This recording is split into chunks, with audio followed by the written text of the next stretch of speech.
¿Por qué cada día de la Semana Santa tiene un significado tan profundo? ¿Y qué revela eso sobre el corazón de Dios? Muchos conocen los eventos, la entrada triunfal, la última cena, la cruz, pero pocos comprenden el propósito divino detrás de cada uno. En Lucas 24:26, Jesús pregunta: ¿no era necesario que el Cristo padeciera estas cosas y que entrara en su gloria? Esta declaración es la clave. Cada día, desde el Domingo de Ramos hasta el Domingo de Resurrección, fue planeado por Dios como parte de una obra perfecta de redención. Hoy exploraremos lo que significa cada día de la Semana Santa, no solo en términos de tradición, sino como etapas esenciales del amor sacrificial de Cristo. Te mostraremos cómo cada jornada revela un aspecto de la fe, del sufrimiento, de la obediencia y finalmente de la esperanza eterna. ¿Estás listo para entender lo que Dios tiene reservado para ti a través de estos días santos? Cuando Jesús entró en Jerusalén montado en un asno, las multitudes lo aclamaban con palmas en alto, gritando: Hosana al Hijo de David, bendito el que viene en el nombre del Señor, Hosana en las alturas. Mateo 21:9. Fue una escena gloriosa, casi festiva. Pero bajo esa algarabía había un contraste espiritual tan fuerte que solo podía ser percibido por los ojos que veían más allá de las ramas agitadas. No era una procesión cualquiera. Era el inicio de la entrega más dolorosa y al mismo tiempo más poderosa que el cielo había diseñado desde antes de la creación del mundo.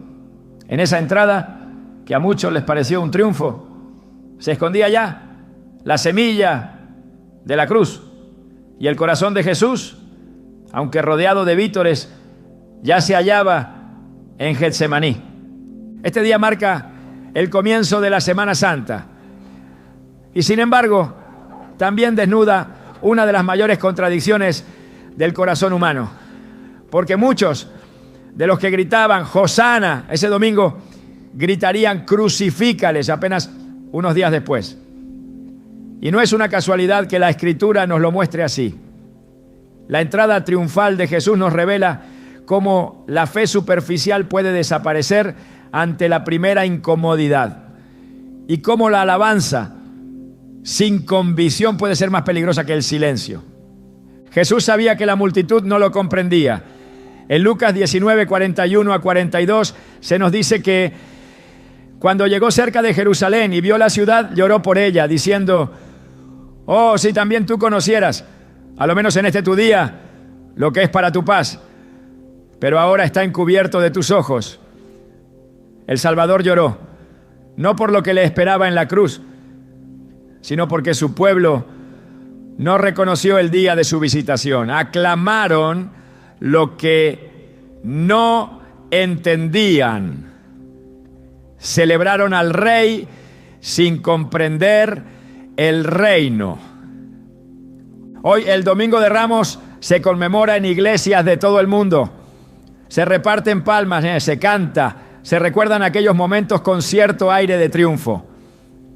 Pero si solo nos quedamos en la celebración exterior, estamos repitiendo el error de la multitud. Porque este día no fue diseñado para exaltar la emoción, sino para despertar la conciencia. ¿Qué significa verdaderamente recibir a Jesús? Lo aclamamos en los días de luz, pero lo negamos en las noches oscuras. La entrada de Jesús en un burro también es una declaración de intenciones. No eligió un caballo de guerra, como lo haría un conquistador terrenal. Eligió lo humilde, lo cotidiano, lo que no impresiona. Zacarías 9:9 ya lo había profetizado siglos antes. Alégrate mucho, hija de Sión. Da voces de júbilo, hija de Jerusalén. He aquí tu rey vendrá a ti, justo y salvador, humilde, y cabalgando sobre un asno, sobre un pollino, hijo de asna. No fue casualidad, fue una proclamación silenciosa. El reino de los cielos no entra con estruendo, sino con mansedumbre. Muchos esperaban que Jesús derrotara a los romanos, que liberara a Israel del yugo político. Pero Él vino a liberar el alma, no el territorio. El verdadero enemigo no estaba en el imperio, sino en el corazón. Y eso sigue siendo verdad hoy. Queremos un Dios que resuelva nuestras circunstancias externas, cuando lo que Él quiere es transformar nuestras condiciones internas. Por eso el Domingo de Ramos también nos revela el contraste entre nuestras expectativas humanas y el propósito divino. Pensemos por un momento en Pedro. Él también estaba ahí, lleno de pasión, convencido de que seguir a Jesús era caminar hacia una conquista visible. Pero cuando el Maestro habló de la cruz, de sufrimiento, de muerte, Pedro lo reprendió. Y Jesús le dijo: apártate de mí, Satanás, porque no pones la mira en las cosas de Dios, sino en las de los hombres. Marcos 8:33. Este mismo Pedro días después lo negaría 3 veces. Porque cuando la fe está basada en lo que Dios puede hacer por mí y no en quién es Él, entonces esa fe no resiste la prueba del fuego. El Domingo de Ramos es entonces un espejo. Nos obliga a preguntarnos: ¿qué tipo de seguidor soy? ¿Aplaudo cuando me conviene, pero retrocedo cuando se trata de renunciar?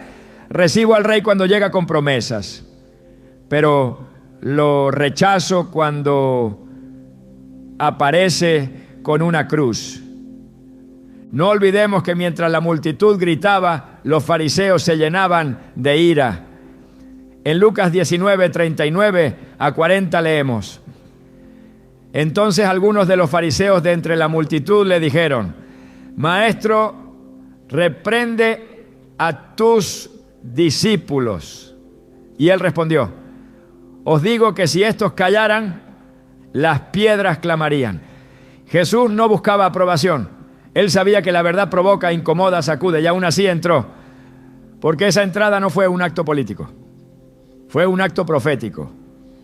Ese mismo día, después de la entrada, Jesús no fue a descansar. Fue directo al templo y al ver lo que se había convertido en un mercado, comenzó a expulsar a los que vendían y compraban. Esto nos revela algo profundo. Cuando Jesús entra en nuestra vida, no se conforma con ser recibido. Él quiere purificar, quiere habitar, y para eso necesita limpiar. El Evangelio de Mateo registra estas palabras de Jesús: mi casa será llamada casa de oración, mas vosotros la habéis hecho cueva de ladrones. Mateo 21:13.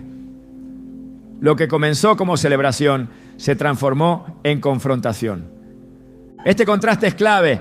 Dios puede comenzar tocando tu vida con gozo, pero si de verdad lo dejas entrar, vendrá también con fuego. Porque el propósito no es simplemente visitarte, es transformarte. Y esa transformación comienza cuando permites que derribe tus mesas de intercambio. Aquellas donde cambias fe por conveniencia, obediencia por comodidad, pureza por aprobación. La Biblia nos muestra que incluso los discípulos no entendieron del todo lo que estaba ocurriendo. En Juan 12:16 leemos: estas cosas no las entendieron sus discípulos al principio, pero cuando Jesús fue glorificado, entonces se acordaron de que estas cosas estaban escritas acerca de Él y que se las habían hecho. ¿Cuántas veces nos pasa igual? Solo después, cuando vemos el resultado, entendemos el porqué del proceso. Pero en el momento, todo parece confuso. Aún así, Jesús avanzó. No se detuvo por la incomprensión de los suyos, ni por la hipocresía de la multitud. Su obediencia era al Padre, y esa obediencia lo sostenía. Filipenses 2:8 nos dice que se humilló a sí mismo, haciéndose obediente hasta la muerte y muerte de cruz. Esa entrada a Jerusalén fue también una entrada a su destino y no dudó. Hay algo poderoso en la firmeza con la que Jesús camina hacia la cruz. No buscó fama, no buscó defensa, solo cumplió. porque su propósito era más grande que su dolor. Esa es la clase de entrega que transforma el mundo. Y esa es la clase de fe que necesitamos hoy. Una fe que no dependa de la multitud, sino del llamado. Una fe que no se detenga en las emociones, sino que se fundamente en la palabra. Quizás en tu vida también hay un domingo de Ramos, un momento en el que sentiste que todo iba bien, que Dios estaba contigo, que el camino se abría, pero de pronto la celebración se tornó en conflicto. Lo que parecía triunfo se convirtió en prueba. No te confundas, es parte del proceso. A veces la ruta de la redención comienza con palmas y termina en clavos, pero el propósito permanece intacto. En el relato de Marcos 11:11 se nos dice que después de su entrada Jesús fue al templo y habiéndolo mirado todo alrededor, como ya anochecía, se fue a Betania con los 12. Este detalle es impactante. Miró todo alrededor, observó, analizó y luego se retiró. A veces Jesús no actúa de inmediato. A veces su primera visita es solo para evaluar el terreno. No porque no sepa qué hacer, sino porque nos da la oportunidad de prepararnos para su acción. La entrada de Jesús en tu vida no siempre vendrá con milagros instantáneos. A veces vendrá con una mirada que examina, con un silencio que pesa, con una espera que prueba. Pero todo eso es parte de su amor, porque solo lo que se examina puede ser sanado. Solo lo que se expone puede ser transformado. Domingo de Ramos no es una celebración superficial, es una invitación profunda. Nos confronta con nuestra respuesta a la presencia de Dios. ¿Somos multitudes que gritan hoy y olvidan mañana? ¿O somos discípulos que caminan incluso cuando no entienden? Cada año esta fecha vuelve a tocar la puerta de nuestras almas. No para revivir una historia antigua, sino para activar una verdad presente. Jesús sigue entrando en nuestra Jerusalén personales. Sigue viniendo, humilde, firme, determinado, no montado en grandezas, sino en la sencillez del Evangelio. Y cada uno de nosotros decide cómo responder. Podemos lanzar nuestras palmas o rendir nuestro corazón. Podemos repetir palabras o permitir que nos cambie. Lo cierto es que el Rey ya está en camino. No busca aplauso, busca morada. No quiere vítores, quiere comunión. Y su entrada marca el inicio de algo que va más allá de una semana. Marca el comienzo de la mayor historia de amor jamás contada. Porque el mismo que fue recibido con alegría será entregado con traición. El mismo que fue aclamado será escupido. Pero todo eso lo sabía desde el principio. Y aún así vino. Porque el amor verdadero no huye del sacrificio. Lo abraza. Y esa es la verdad que hoy celebramos. Que Jesús no necesita nuestras palmas, necesita nuestra rendición. Después de la entrada triunfal, cuando la multitud se dispersó y los cánticos se apagaron, Jesús no buscó descanso ni conversación. No se quedó admirando la ciudad, ni se dejó seducir por la efervescencia de los aplausos. Su mirada estaba fija en el templo. Allí, en el corazón religioso de Israel, algo lo hería profundamente. No era solo la presencia de mercaderes y cambistas. Era el ruido que había reemplazado a la oración. Era el negocio disfrazado de devoción. Era la apariencia de santidad escondiendo la corrupción del alma. Por eso al día siguiente Jesús volvió a Jerusalén con un propósito claro: limpiar la casa de su Padre. La escena que se desarrolla en Mateo 21, 12 a 13 no puede suavizarse. Jesús volcó mesas, derribó sillas, expulsó a los que compraban y vendían y gritó con autoridad: escrito está, mi casa será llamada casa de oración, mas vosotros la habéis hecho cueva de ladrones. No fue un arrebato impulsivo, fue un acto deliberado, profético y profundamente espiritual. Cada uno de sus movimientos declaraba que la santidad de Dios no tolera simulacros. El templo, que debía ser un lugar de encuentro con lo divino, se había convertido en una fachada de religiosidad sin presencia, sin reverencia, sin verdad. El lunes santo no nos habla de escándalo, nos habla de purificación. No nos invita a observar desde lejos una escena incómoda. Nos llama a permitir que el mismo Cristo entre en lo más profundo de nuestro ser para hacer lo que hizo en aquel lugar: expulsar lo que contamina, derribar lo que distrae, purificar lo que hemos acostumbrado a justificar. Y lo más impactante es que Jesús no pidió permiso. Entró y actuó. Porque cuando Él se presenta como Señor, no negocia condiciones. Él limpia con celo, con fuego, con verdad. Y esa limpieza es siempre una muestra de su amor. Lo que Jesús hizo en el templo fue una repetición de lo que ya había hecho al inicio de su ministerio, según Juan 2:13-17, pero esta vez fue diferente, porque ahora su muerte estaba cercana. Su cruz era inminente y la condición del pueblo no había cambiado. El comercio seguía disfrazado de servicio, el ruido seguía ocultando la voz de Dios y la gente seguía llamando adoración a lo que solo era transacción. Por eso Jesús actuó con la intensidad de quien sabe que el tiempo se agota y que la verdad no puede esperar. El celo por la casa de Dios lo consumía. Así lo había profetizado el Salmo 69:9. Porque me consumió el celo de tu casa, y los denuestos de los que te vituperaban cayeron sobre mí. Ese celo no era violencia, era amor puro, iracundo ante la corrupción, determinado ante la indiferencia. Un amor que no tolera lo tibio ni lo falso. Y si así fue con el templo de Jerusalén, ¿cuánto más lo será con el templo que somos nosotros? Porque ahora, bajo el nuevo pacto, el lugar donde Dios quiere habitar no es un edificio, sino nuestro interior. Como lo declara primera carta a los Corintios 6:19. ¿O ignoráis que vuestro cuerpo es templo del Espíritu Santo, el cual está en vosotros? El lunes santo es el día en que Cristo no solo entra, sino que actúa. No se limita a observar, sino que ejecuta.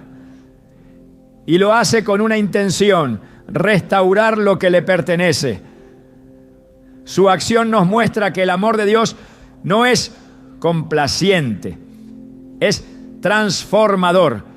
No acaricia el pecado, lo confronta. No pasa por alto lo oculto, lo saca a la luz. Porque no hay redención sin purificación. Y no hay presencia de Dios donde hay idolatría escondida detrás de ritos religiosos.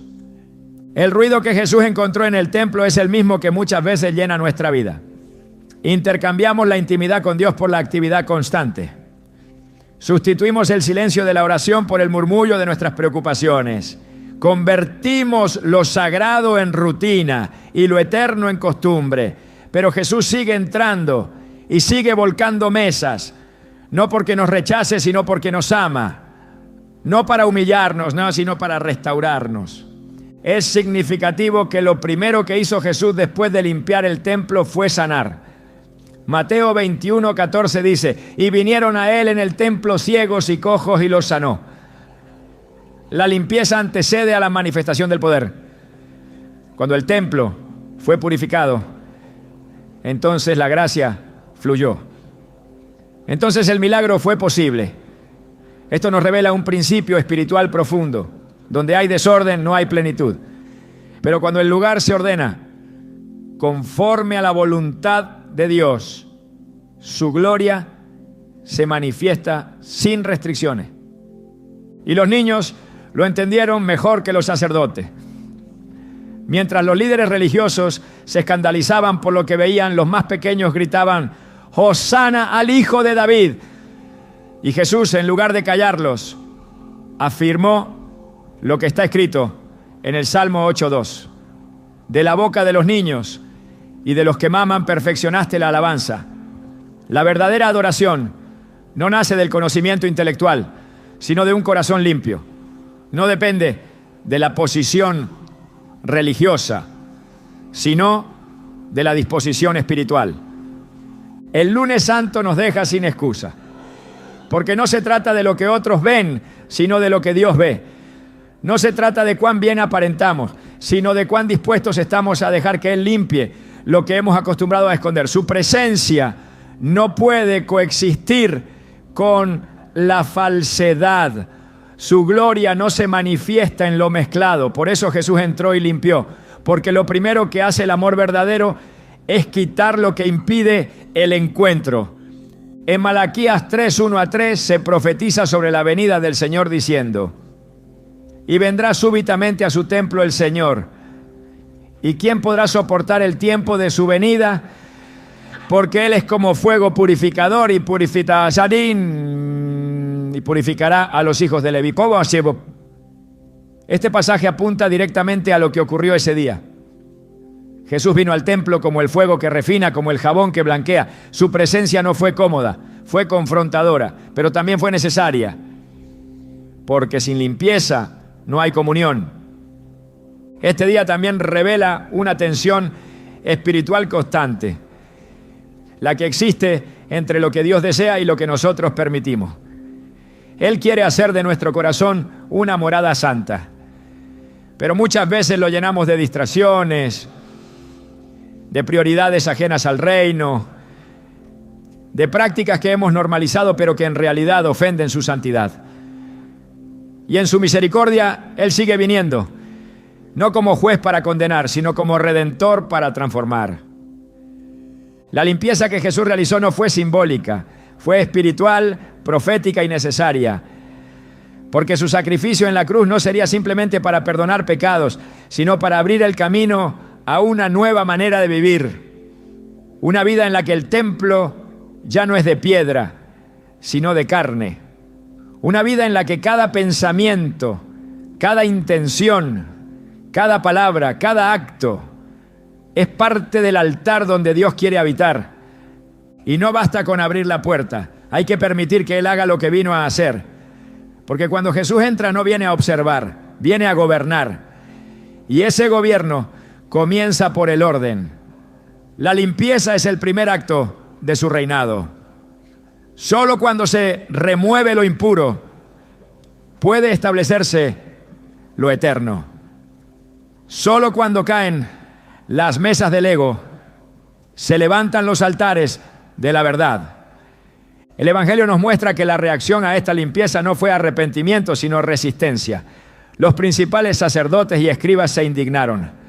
No soportaron ver a Jesús tomando autoridad donde ellos habían perdido el control. Porque cuando la luz llega, desenmascara la oscuridad. Y la oscuridad, lejos de rendirse, muchas veces se defiende. Pero la autoridad de Cristo no se sujeta a estructuras humanas. Su celo no se negocia. Su verdad no se ajusta a los sistemas. Él limpia, no para agradar a los hombres, sino para preparar el lugar de su gloria. Este día también nos enseña que la santidad no es negociable. Dios no comparte su casa con lo profano, no habita donde hay mezcla. Por eso el apóstol Pedro escribe en 1 Pedro 1:16: sed santos, porque yo soy santo. No es una sugerencia, es un llamado. Y ese llamado comienza con un acto de limpieza, porque solo lo santo puede contener lo eterno. Jesús no derramó su sangre para que sigamos viviendo con corazones divididos. No murió para que mantengamos nuestros templos llenos de voces que no provienen del cielo. Él entregó su vida para que fuéramos completamente suyos. Y esa entrega demanda una respuesta radical. El lunes santo no nos da margen para medias tintas. Nos muestra que el Dios de amor también es fuego consumidor y que ese fuego no destruye sino que purifica. Cada año al recordar este día no podemos limitarnos a los hechos históricos. Debemos mirarlo como una visita divina al centro de nuestro ser, como un acto de gracia que revela lo que debe ser quitado, como una oportunidad para volver al diseño original, ser templo de su gloria. Porque mientras Él camine entre nosotros, seguirá volcando lo que estorba, seguirá hablando donde el ruido nos ha ensordecido, seguirá purificando lo que creíamos intocable, y lo hará no con condenación, sino con propósito. Porque su meta no es humillar, sino restaurar, no es destruir, sino redimir. Hoy, igual que entonces, su mirada se posa sobre el templo, y no lo hace para admirar las estructuras, lo hace para buscar fruto, para ver si hay oración genuina, si hay adoración verdadera, si hay espacio para su presencia. Y si no lo hay, actuará. Porque su amor no se conforma con menos que nuestra transformación total. El lunes santo es una invitación a no resistir su limpieza, a no defender nuestras mesas, a no justificar lo que Él quiere derribar. Es una oportunidad para decir: Señor, haz en mí lo que hiciste en el templo. Expulsa lo que no te honra. Derriba lo que me aleja. Y haz de mi vida una casa de oración. El día después de la purificación del templo, Jesús regresó a Jerusalén y esta vez su presencia no provocó gritos de alabanza ni cantos de bienvenida. Lo que esperaban era una confrontación. Las autoridades religiosas, inquietas por lo ocurrido el día anterior, se prepararon para desafiarlo públicamente. Lo que se vivió ese día fue una sucesión de enseñanzas, parábolas y debates que no solo revelaron el corazón de Jesús, sino que también expusieron la dureza de los corazones de quienes se oponían a Él. No hubo milagros, no hubo señales visibles de poder sobrenatural, solo verdad, dicha con claridad, sin rodeos, con la autoridad de quien conoce los secretos del alma humana. En este día Jesús no evitó el conflicto, lo enfrentó con firmeza. Fue al templo y comenzó a enseñar, y mientras hablaba sus palabras fueron una espada que cortaba toda hipocresía.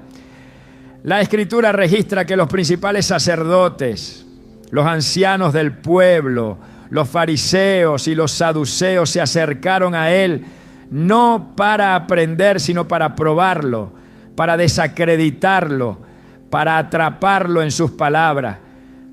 Pero Jesús, con sabiduría divina, respondió a cada intento con verdades que desarmaban sus argumentos y dejaban en evidencia su falsedad. Una de las primeras preguntas que le hicieron fue: ¿con qué autoridad haces estas cosas y quién te dio esta autoridad? Mateo 21, 23. Jesús, conociendo sus intenciones, respondió con otra pregunta. El bautismo de Juan, ¿de dónde era? ¿Del cielo o de los hombres? Mateo 21, 25. No supieron responder, no podían negar que Juan era profeta, pero tampoco querían aceptar que su mensaje, que apuntaba al Mesías, era verdadero. Jesús no evadía, pero tampoco jugaba en el terreno del engaño. Su autoridad no dependía de credenciales humanas, provenía directamente del Padre. En ese contexto comenzó a enseñar mediante parábolas que eran flechas directas al corazón de quienes lo escuchaban. La parábola de los 2 hijos, la de los labradores malvados y la de la fiesta de boda fueron pronunciadas en ese mismo día. Cada una de ellas revelaba una dimensión del reino y al mismo tiempo denunciaba la dureza, la ceguera y la hipocresía de los líderes religiosos. No hablaba para agradar, hablaba para despertar, porque la verdad no siempre consuela. A veces hiere primero, pero solo lo que se hiere puede sanar. Solo lo que se expone puede ser transformado. La parábola de los labradores malvados, Mateo 21, 33 a 46, es especialmente reveladora. Un hombre planta una viña, la equipa con todo lo necesario y se la arrienda a unos labradores. Cuando llega el tiempo del fruto, envía a sus siervos, pero ellos los maltratan, los matan. Finalmente envía a su hijo y también a él lo asesinan. Jesús estaba hablando de Israel, de los profetas enviados por Dios y de sí mismo como el hijo rechazado. Al final les pregunta: ¿qué hará el Señor de la viña a aquellos labradores? Y ellos responden: a los malos destruirá sin misericordia y arrendará su viña a otros labradores que le paguen los frutos a su tiempo. No se dieron cuenta de que se estaban condenando a sí mismos, y cuando comprendieron que hablaba de ellos, buscaron cómo prenderlo, pero temían a la multitud porque la gente lo reconocía como profeta. El martes santo no fue un día de calma, fue un día de fuego, un día donde la verdad se manifestó con tanta fuerza que nadie pudo quedarse neutral. Quienes tenían el corazón endurecido se llenaron de enojo. Quienes tenían sed de justicia se aferraron a sus palabras. Jesús también denunció con dureza a los escribas y fariseos. En Mateo 23 se encuentra una de las declaraciones más fuertes que jamás pronunció. No contra los pecadores comunes, no contra los romanos, sino contra los líderes que aparentaban santidad. 7 veces repite: ay de vosotros, escribas y fariseos hipócritas.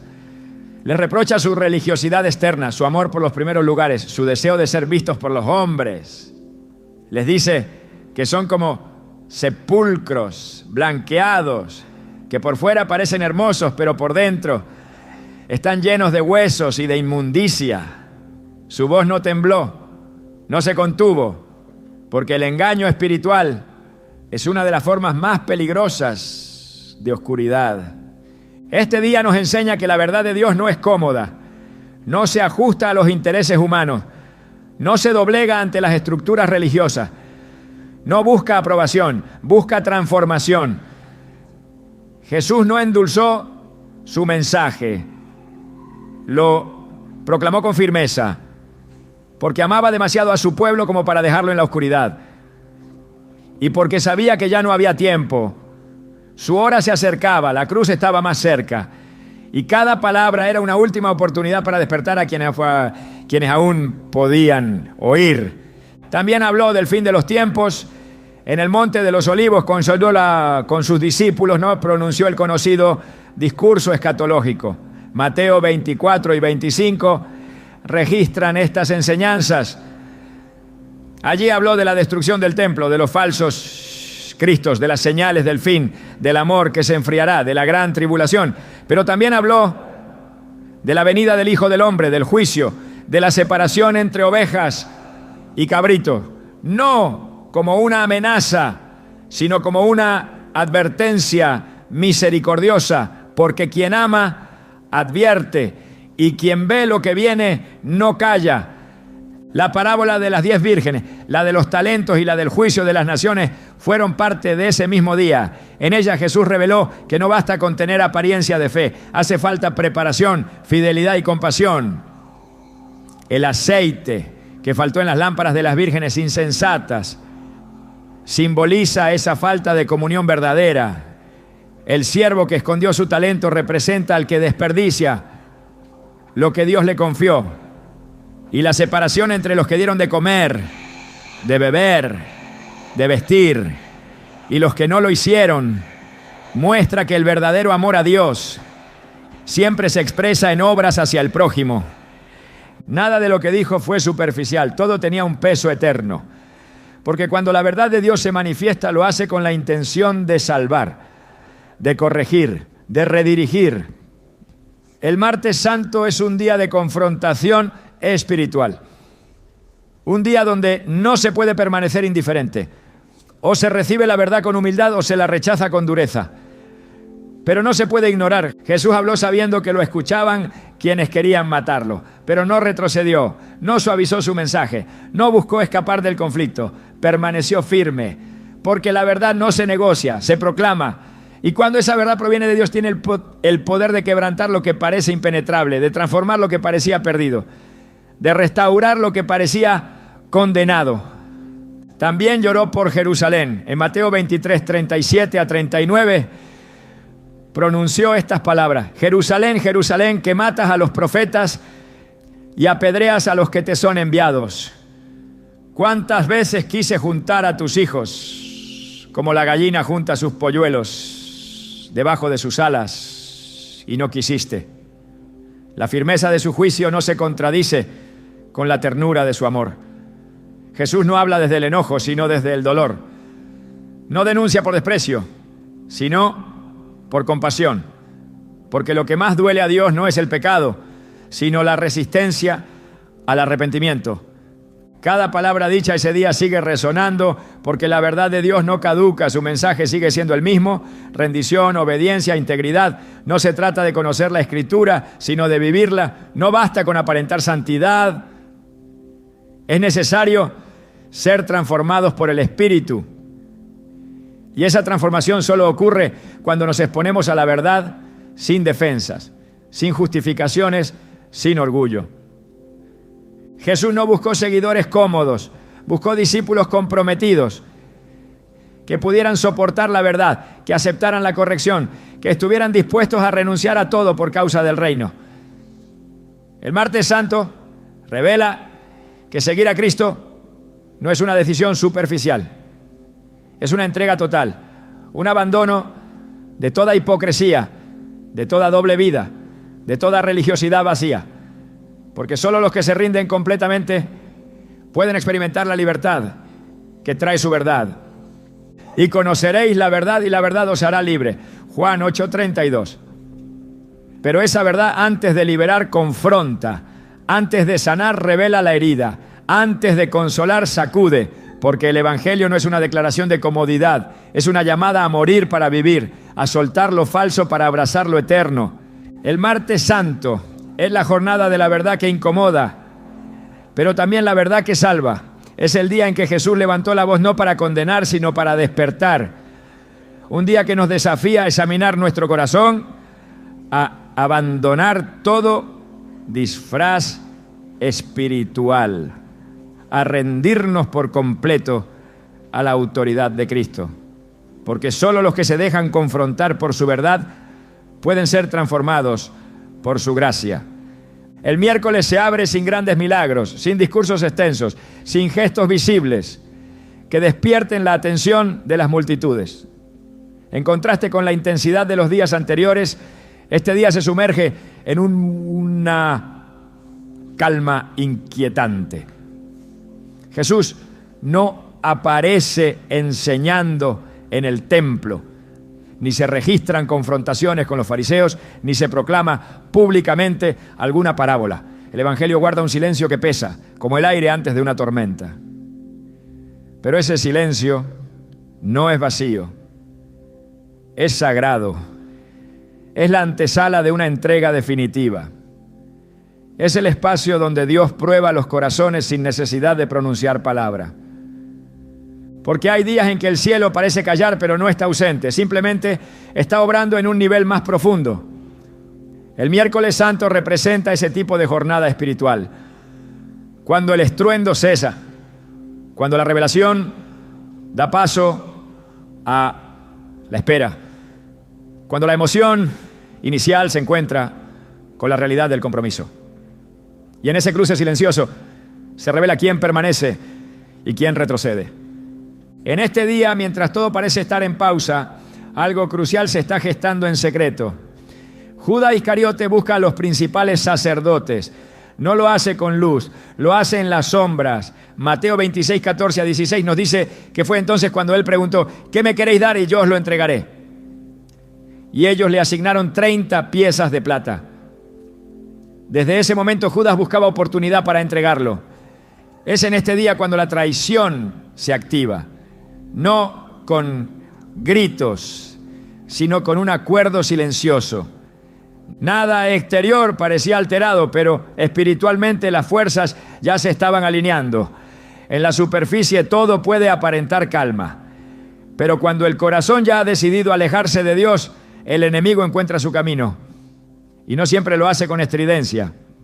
A veces entra por la rendija de una intención torcida, por la grieta de una decepción no entregada, por el deseo de controlar lo que solo a Dios le corresponde decidir.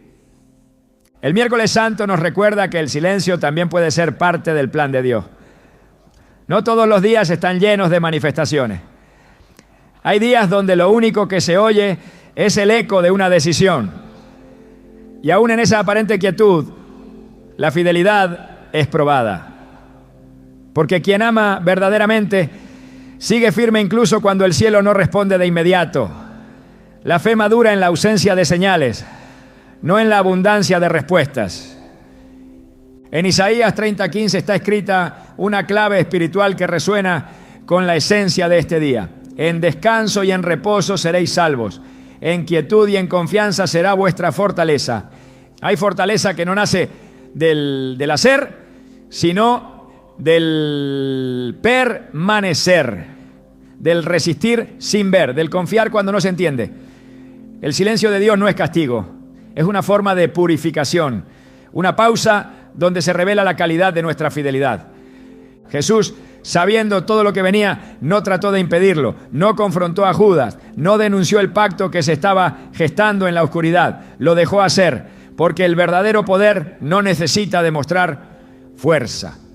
Descansa en la certeza de que el propósito de Dios no puede ser frustrado. Esa es la convicción que sostiene al justo cuando todo parece detenerse, que aún lo oculto será redimido, que incluso la traición será absorbida por el plan divino para gloria de aquel que reina sobre todo. Este día es una invitación a profundizar, a revisar las intenciones que se ocultan bajo nuestra obediencia externa, a permitir que el Espíritu examine lo que ni siquiera hemos verbalizado, porque las traiciones más profundas no comienzan con un acto, sino con un pensamiento que nunca fue rendido. El silencio de Dios, lejos de ser abandono, es una puerta que se abre a la confrontación interna que no puede hacerse con palabras. Solo en quietud se revelan los verdaderos motivos. Solo en el aparente vacío se oye la voz que nunca miente. El miércoles santo es también el día donde somos llamados a decidir sin presión, sin audiencia, sin espectáculo. Decisiones tomadas en secreto que determinan destinos eternos. Cuando nadie nos observa, cuando no hay recompensa visible, cuando todo parece igual que ayer, pero el corazón sabe que ya no lo es. Porque una vez que la traición se acepta, el camino se oscurece. Y una vez que la fidelidad se afirma, aunque en silencio, se abre el paso hacia la eternidad. Jesús no necesitó hablar para demostrar su autoridad. Su silencio era obediencia perfecta. Su quietud era la preparación del Cordero que se ofrecía sin resistencia. Isaías 53:7 lo describe con precisión. Angustiado él y afligido, no abrió su boca. Como cordero fue llevado al matadero y como oveja delante de sus trasquiladores enmudeció y no abrió su boca. Ese silencio no era debilidad, era entrega, era confianza total en el plan del Padre. Porque la redención no se construye solo con palabras, se sella con actos de obediencia en lo invisible.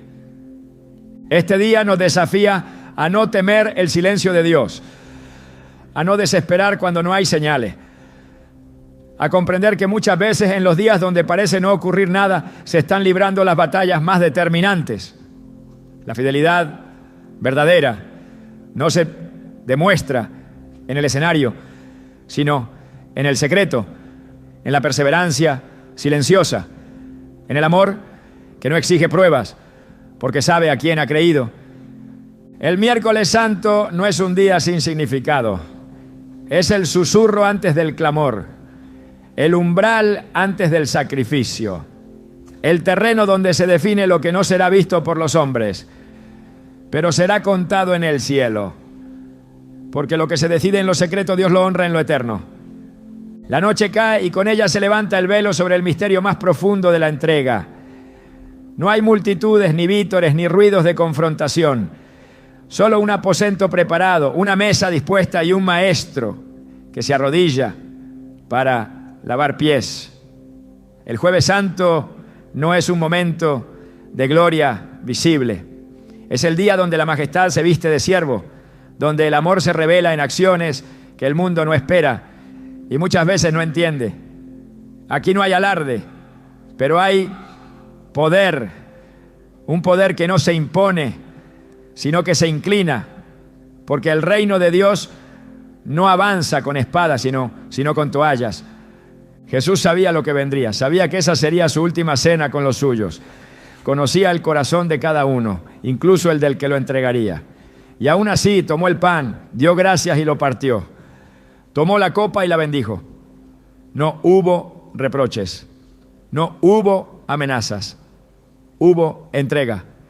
Juan 13 muestra que antes de comenzar la cena, Jesús se levantó, se ciñó una toalla, echó agua en una vasija y comenzó a lavar los pies de sus discípulos, uno por uno, en silencio, sin omitir a ninguno.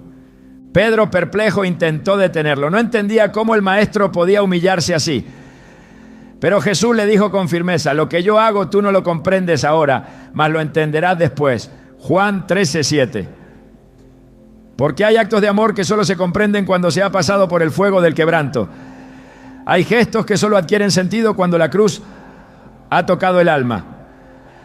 Jesús no estaba realizando una ceremonia simbólica. Estaba estableciendo el estándar de lo que significa amar como Él ama. La cena que compartieron esa noche no era una cena más. Era el cumplimiento de lo que había sido anunciado desde antiguo. En el Éxodo, Dios había instituido la Pascua como señal de liberación. La sangre del cordero en los dinteles libró al pueblo de la muerte. Y ahora en ese aposento alto el verdadero cordero estaba revelando que su sangre sería derramada no para marcar puertas de casas, no, sino para sellar corazones redimidos por la gracia. En Lucas 22, 19, 20 se recogen sus palabras: esto es mi cuerpo que por vosotros es dado, haced esto en memoria de mí. Esta copa es el nuevo pacto en mi sangre que por vosotros se derrama. El pan partido y la copa compartida no eran solo símbolos, eran promesas, pactos de un amor que no se detendría ante el rechazo, ni ante la traición, ni ante el dolor. El Jueves Santo es el momento donde la humildad se transforma en acto profético, donde cada gesto de Jesús anuncia una victoria que todavía no se ve, pero que ya se está estableciendo. Esa misma noche también se manifestó la sombra de la traición. Judas salió del lugar y el Evangelio dice: y era ya de noche. Juan 13:30. La oscuridad no era solo externa, era la condición del corazón que se había cerrado a la verdad. Pero Jesús no interrumpió la cena por eso. No detuvo el curso de la redención por la presencia del traidor. Porque cuando el amor es perfecto, no depende de las circunstancias. Ama hasta el fin, no por lo que recibe, sino por lo que decide dar. Después de la cena, Jesús llevó a sus discípulos al huerto de Getsemaní. Allí, en lo profundo de la noche, se desplomó bajo el peso de una angustia que ningún ser humano podría comprender. Mateo 26:38 registra sus palabras: mi alma está muy triste hasta la muerte, quedaos aquí y velad conmigo. No era temor a la muerte, era el peso del pecado del mundo. Era el dolor de cargar la culpa de generaciones enteras. Era la separación inminente del Padre. Y aún así, en medio de esa presión indescriptible, su oración fue clara: no sea como yo quiero, sino como tú. Mateo 26:39. El Jueves Santo es la escuela de la rendición absoluta. Es donde aprendemos que obedecer no siempre viene acompañado de gozo inmediato. Que seguir la voluntad de Dios puede incluir lágrimas, soledad y carga. Pero también es donde descubrimos que no hay verdadera gloria sin Getsemaní, que no hay resurrección sin copa, que el amor más puro se prueba no en lo que sentimos, sino en lo que decidimos entregar cuando todo lo demás falla. En esa noche los discípulos dormían, su espíritu era dispuesto, pero su carne era débil. Jesús oraba solo, pero no abandonado. El cielo estaba oyendo, los ángeles ministraban, y en medio de la agonía, la decisión ya estaba tomada. El camino no cambiaría, el plan no sería alterado, el Salvador no se detendría. Cada año, cuando recordamos el Jueves Santo, no miramos solo una mesa y un huerto. Miramos un corazón que se vació de sí mismo para llenar de vida a los que estábamos muertos. Miramos un rey que renunció a toda corona visible para ponerse una de espinas. Miramos un maestro que no solo enseñó con palabras, no, sino con el ejemplo más transformador que el mundo haya conocido. Jesús no pidió ser servido, sirvió, no exigió ser amado, amó primero, no se aferró a su divinidad, la entregó para que en su humillación nosotros fuéramos exaltados. Filipenses 2, 6-8 lo dice con claridad. El cual, siendo en forma de Dios, no estimó el ser igual a Dios como cosa a que aferrarse, sino que se despojó a sí mismo y se humilló a sí mismo, haciéndose obediente hasta la muerte y muerte de cruz. Esa es la esencia del Jueves Santo, la humildad que no busca reconocimiento, el amor que no se detiene ante la indiferencia, la entrega que no espera comprensión inmediata y el servicio que... We were in love that never meant to stay. Some things are real, even when they fade.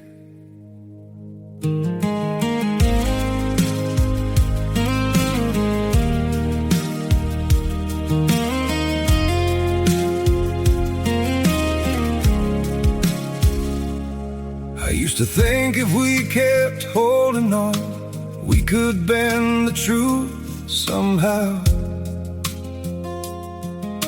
But love can't fight what's pulling us apart, and it's breaking us down now.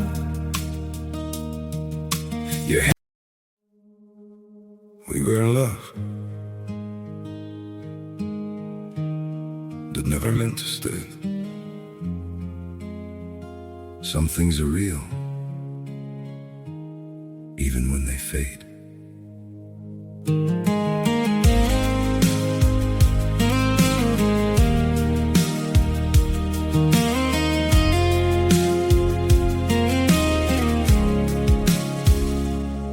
I used to think if we kept holding on, we could bend the truth somehow. But love can't fight what's pulling us apart, and it's breaking us down now. We were in love that never meant to stay. Some things are real, even when they fade.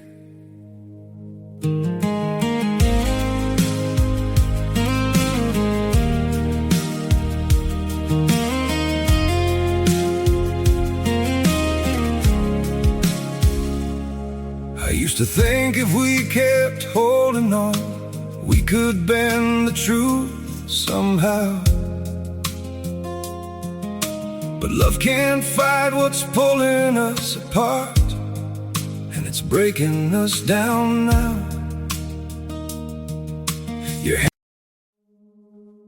We were in love that never meant to stay.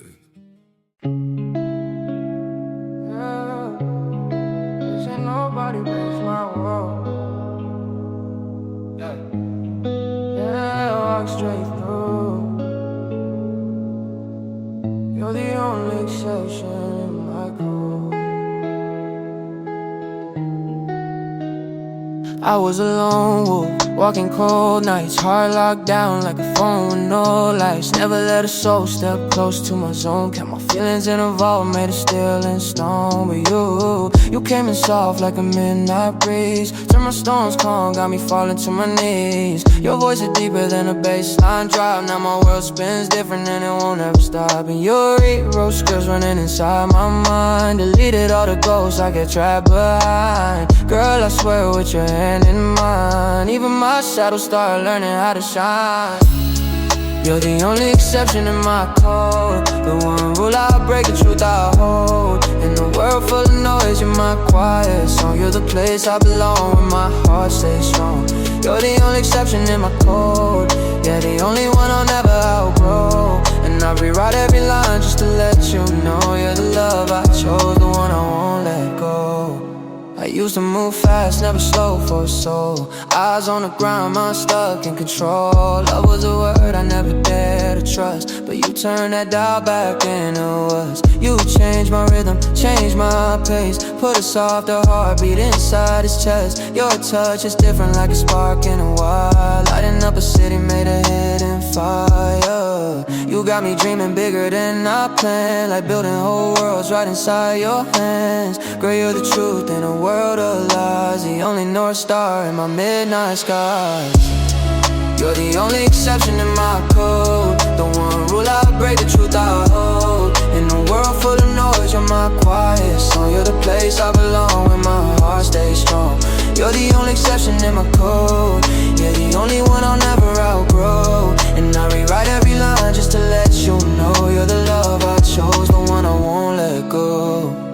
Yeah, I don't do love, but I do you. And that's the realest thing I ever said. Straight from my chest, no edits, no threads. You're the glitch that fixed everything instead.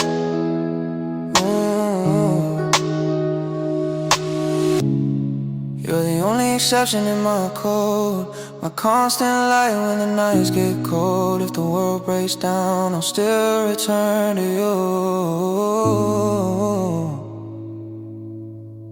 'Cause every path I judge leads back to you. No espera aplauso, porque el que lava pies también lleva la cruz. Y el que se arrodilla para servir es el mismo que se levantará para reinar. La oscuridad cubrió la tierra al mediodía. El sol se ocultó y no fue por un fenómeno natural. Fue el cielo respondiendo al momento en que el Cordero de Dios tomaba sobre sí el peso del pecado del mundo. En ese viernes llamado Santo, la creación se estremeció porque el pecado estaba siendo juzgado y la justicia divina estaba cayendo no sobre los culpables, sino sobre el inocente. Jesús fue levantado en una cruz, no por error humano, sino por decreto eterno. No fue víctima del sistema, fue el sacrificio del plan divino. Desde la cruz que su voz resonó 7 veces y cada palabra fue una herida abierta al corazón de la humanidad. No gritó venganza, no pronunció condenación, dijo: Padre, perdónalos porque no saben lo que hacen. Lucas 23, 34.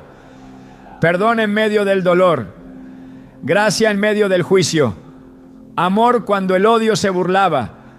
Esa cruz no fue un accidente, fue un altar, el altar más santo que ha existido, el lugar donde el amor se hizo carne y sangre, donde el precio fue pagado y donde la justicia y la misericordia se encontraron.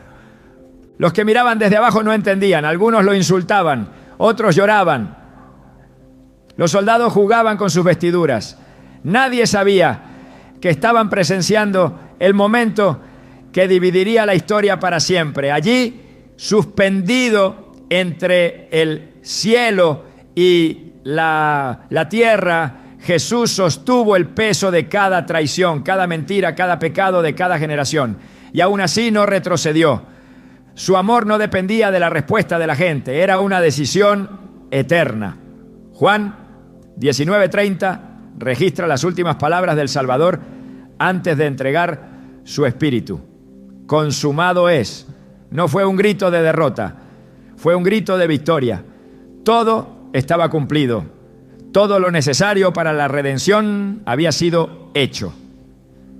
La tierra tembló, las rocas se partieron, el velo del templo se rasgó de arriba abajo. Y ese detalle no fue simbólico, fue una proclamación. Ya no habría separación entre Dios y los hombres. El camino al lugar santísimo fue abierto por medio del cuerpo partido del Hijo. Hebreos 10, 19, 20 lo confirma. Así que, hermanos, teniendo libertad para entrar en el lugar santísimo por la sangre de Jesucristo, por el camino nuevo y vivo que Él nos abrió a través del velo, esto es, de su carne. El sacrificio no solo fue suficiente, fue perfecto, irrepetible, definitivo. El cuerpo fue bajado con cuidado, lo envolvieron en lienzos, fue depositado en una tumba nueva, una piedra cerró la entrada y el silencio volvió a cubrir la tierra. El sábado llegó y con él la espera, una espera tensa, donde los discípulos se escondieron, el dolor se profundizó y la esperanza pareció enterrada con el cuerpo de su maestro. Pero en ese silencio aparente, Dios seguía obrando. Porque aunque los ojos no veían y los oídos no oían, el plan eterno seguía avanzando. El sábado no fue el fin, fue el espacio sagrado entre la muerte y la resurrección. El libro de Isaías, siglos antes, ya había profetizado este misterio. Isaías 53 describe con exactitud lo que Jesús vivió. Fue despreciado, varón de dolores, experimentado en quebranto. Fue herido por nuestras rebeliones, molido por nuestros pecados. El castigo de nuestra paz fue sobre él, y por sus llagas fuimos nosotros curados. Fue llevado como cordero al matadero, y como oveja delante de sus trasquiladores, enmudeció y no abrió su boca. Fue cortado de la tierra de los vivientes. Y sin embargo, el mismo pasaje anuncia que verá linaje, vivirá por largos días, y el plan del Señor prosperará en su mano. Lo que parecía el fin era solo el principio de algo más glorioso. Mientras los discípulos lloraban y los enemigos celebraban, el cielo preparaba el momento más glorioso de la historia. No habría tercer día sin segundo, no habría resurrección sin sepultura. El sábado nos enseña que hay etapas en las que todo parece estancado, pero Dios está haciendo algo que aún no se revela. El silencio del sábado no es prueba de abandono, es preludio del milagro. El descanso de ese día fue profético, porque la obra ya estaba hecha, no hacía falta más, solo esperar el amanecer. Y el amanecer llegó. El primer día de la semana, cuando aún estaba oscuro, algunas mujeres se acercaron a la tumba con perfumes y telas. Iban a honrar a un cuerpo que creían muerto, pero se encontraron con una piedra removida y con un mensaje que cambiaría la eternidad. ¿Por qué buscáis entre los muertos al que vive? No está aquí, sino que ha resucitado. Lucas 24, 5 a 6. No fue una ilusión, no fue una visión colectiva. Fue una realidad física, gloriosa, irrefutable. Jesús había vencido a la muerte. Los ángeles no anunciaron una doctrina, anunciaron un hecho, no invitaron a filosofar, invitaron a creer. Porque si Cristo resucitó, entonces la muerte ya no tiene la última palabra, el pecado ya no reina, el infierno fue vencido y el reino de Dios fue inaugurado con poder. Primera carta a los Corintios 15, 17 a 20 lo declara con autoridad. Y si Cristo no resucitó, vuestra fe es vana. Aún estáis en vuestros pecados. Pero ahora Cristo ha resucitado de los muertos. Primicias de los que durmieron es hecho. El domingo de resurrección no es el final de la historia, es el inicio de una nueva creación. Jesús se apareció a los suyos, comió con ellos, mostró sus manos y su costado. No era un espíritu, era el mismo que había sido clavado, pero ahora glorificado. Caminó con ellos, habló con ellos, confirmó la promesa y antes de ascender dejó una comisión que aún resuena. Id por todo el mundo y predicad el evangelio a toda criatura. Marcos 16, 15. El evangelio no se basa solo en la cruz, no, sino también en la tumba vacía. No es un mensaje de dolor, sino de transformación. No es solo muerte, es vida nueva. vida eterna. Este tramo final de la Semana Santa concentra el corazón mismo del cristianismo. No hay redención sin cruz, no hay libertad sin sacrificio, pero tampoco hay reino sin resurrección. No basta con llorar el viernes, es necesario creer el domingo, porque la fe que solo contempla el sufrimiento, pero no se apropia de la victoria, es una fe incompleta. La cruz perdona, pero la resurrección empodera. La muerte de Jesús nos limpia, pero su resurrección nos eleva. Romanos 6:4 nos lo recuerda, porque somos sepultados juntamente con Él para muerte por el bautismo, a fin de que como Cristo resucitó de los muertos por la gloria del Padre, así también nosotros andemos en vida nueva. Lo que ocurrió entre el viernes y el domingo no fue simbólico, fue un cambio de realidad. El reino de las tinieblas fue despojado. La autoridad fue devuelta al Hijo, y con ella todos los que creen en su nombre fueron hechos hijos de Dios. No por mérito, sino por gracia, no por obras, sino por sangre, no por religión, sino por resurrección. Colosenses 2:14-15 declara que Jesús anuló el acta de los decretos que había contra nosotros y la quitó de en medio, clavándola en la cruz. Y despojó a los principados y a las potestades y los exhibió públicamente, triunfando sobre ellos en la cruz. Hoy ese triunfo sigue vigente. La tumba sigue vacía y su victoria sigue siendo nuestra esperanza. En cada Viernes Santo de dolor personal, en cada sábado de silencio, la resurrección es la promesa que nos sostiene. Porque si Él vive, entonces todo tiene sentido. El sufrimiento no es eterno, la oscuridad no es definitiva y la muerte ha perdido su aguijón. El apóstol Pablo lo expresó con fuerza. ¿Dónde está, oh muerte, tu aguijón? ¿Dónde, oh sepulcro, tu victoria? 1 Corintios 15:55. Porque gracias sean dadas a Dios, que nos da la victoria por medio de nuestro Señor Jesucristo. Semana Santa no es una historia pasada, es una verdad presente. Es la declaración de que Dios no se quedó distante, que el cielo tocó la tierra, que la sangre fue derramada, la muerte fue vencida y el reino fue inaugurado. No para unos pocos, sino para todos los que crean, no como una idea, sino como una realidad viva.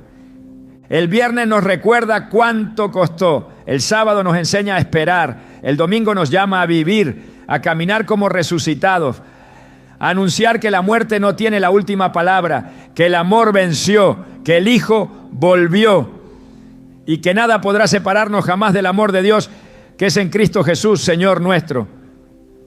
Cuando miramos la Semana Santa solo como un recuerdo religioso, corremos el riesgo de verla como una historia que ocurrió fuera de nosotros. Pero cada día vivido por Jesús en esa última semana tiene una resonancia viva en nuestro interior. Porque lo que Él caminó en Jerusalén, hoy lo camina dentro de cada uno que le ha abierto el corazón. Y si prestamos atención, descubriremos que no es solo una historia que se cuenta, es una jornada que aún se repite en nuestras vidas, año tras año, día tras día, en los ciclos invisibles de nuestra alma. No estamos llamados a observar la Semana Santa desde fuera, como si se tratara de una obra que otros protagonizaron. Estamos invitados a vivirla desde dentro, a permitir que esa entrada triunfal, esa purificación, esa confrontación, ese silencio, esa entrega, esa muerte y esa resurrección ocurran también en nosotros. Porque la verdadera fe no es la que solo recuerda, sino la que se deja transformar. Lo más sagrado no es lo que vemos en la liturgia, sino lo que permitimos que Dios haga en lo secreto, cuando cada uno de esos días se vuelve un reflejo de nuestras propias batallas espirituales. Hay un domingo de Ramos en nosotros cada vez que reconocemos a Jesús como Rey, no con ramas en las manos, sino con obediencia sincera. Hay un lunes santo cuando el Espíritu limpia las áreas de nuestra vida donde nos habíamos acostumbrado al desorden. Hay un martes santo cuando su palabra nos confronta y desnuda nuestras motivaciones más ocultas. Hay un miércoles santo cuando su silencio nos prueba y nos obliga a decidir en qué hemos puesto realmente nuestra confianza. Hay un jueves santo cuando comprendemos que servir es reinar y que la humildad no es debilidad, sino el camino más alto hacia la eternidad. Hay un viernes santo cuando experimentamos pérdidas, renuncias, muertes internas que nos vacían para que Dios pueda llenarnos de lo que permanece. Y hay un domingo de resurrección cada vez que elegimos creer que nada está perdido, que el milagro es posible, que Cristo vive en nosotros y que su victoria es también nuestra. Pero hay algo más que debemos entender. Cada año, cuando revivimos esta semana, lo hacemos no solo para mirar hacia atrás, sino para recordar que también miramos hacia adelante. Porque así como hubo un primer domingo de resurrección, también habrá un último, un día definitivo, un día glorioso donde el Rey volverá no en un pollino, sino en poder, no con palmas, sino con corona, no para ser entregado, sino para reinar, no para lavar pies, sino para recoger a su pueblo. Ese día no será simbólico, será eterno. La Semana Santa entonces no es solo una memoria, es una profecía viva, un anuncio disfrazado de historia, un ciclo que nos prepara para el cumplimiento final de todas las cosas. Jesús dijo que comería de nuevo con los suyos en el reino de su Padre, que no volvería a beber de la vid hasta aquel día en que lo haga con nosotros, en la plenitud de su gloria. Y ese día está en camino. Por eso celebramos no solo lo que hizo, sino lo que hará. No solo lo que pasó, sino lo que vendrá. No solo la cruz vacía, sino el trono preparado. Esta semana sagrada tiene el poder de volver a encender en nosotros lo que el mundo intenta apagar. Nos recuerda quiénes somos y hacia dónde vamos. Porque mientras la cultura distrae, la fe enfoca. Mientras la rutina desgasta, la palabra renueva. Mientras el ruido confunde, la voz de Dios vuelve a hablar. Y si la escuchamos, descubriremos que cada momento tiene un propósito, que cada día está cargado de promesas y que ningún dolor es inútil cuando se vive a la luz del Evangelio. Hay quienes viven la Semana Santa como una pausa externa, pero los que conocen al Cristo resucitado la viven como un despertar interno, porque ya no caminamos hacia la cruz con temor, caminamos desde la cruz con autoridad. No seguimos a un mártir, seguimos al Hijo glorificado. Y ese entendimiento cambia nuestra forma de amar, de perdonar, de resistir, de servir. Cambia nuestra forma de vivir. Quizá por fuera nada en tu vida parezca estar conectado con Jerusalén, con el huerto, con el Calvario, pero por dentro el Espíritu está guiándote por la misma senda. Porque cada hijo de Dios vive, a su modo, una Semana Santa personal, donde debe entrar en obediencia, permitir ser limpiado, aceptar la verdad, esperar en silencio, rendirse sin condiciones, morir a sí mismo. Y entonces, solo entonces, resucitar verdaderamente. No como emoción pasajera, sino como transformación radical. Por eso este mensaje no puede quedarse como una celebración cíclica. Tiene que convertirse en un estilo de vida, en una forma de caminar, en una manera de mirar al mundo y a nosotros mismos. Porque quien ha vivido verdaderamente la Semana Santa en su espíritu, ya no teme al sufrimiento, ya no duda en el silencio, ya no negocia con la verdad, ya no necesita aparentar, ya no se resiste al quebranto, porque sabe que al final, en Cristo, todo dolor tiene resurrección. El reino no está en pausa, está en movimiento. Y cada paso de esta Semana Santa que Jesús caminó es una señal profética de lo que sigue ocurriendo en los que lo siguen con todo el corazón. Hoy, si puedes sentir el peso de estas verdades, no las sueltes. No dejes que pasen como una emoción de temporada. Haz de cada una piedra viva en tu caminar diario. Vuelve tu rostro al cielo, no solo en Semana Santa, sino todos los días. Y recuerda, el que murió, resucitó. El que resucitó, reinará. Y el que reina, vendrá otra vez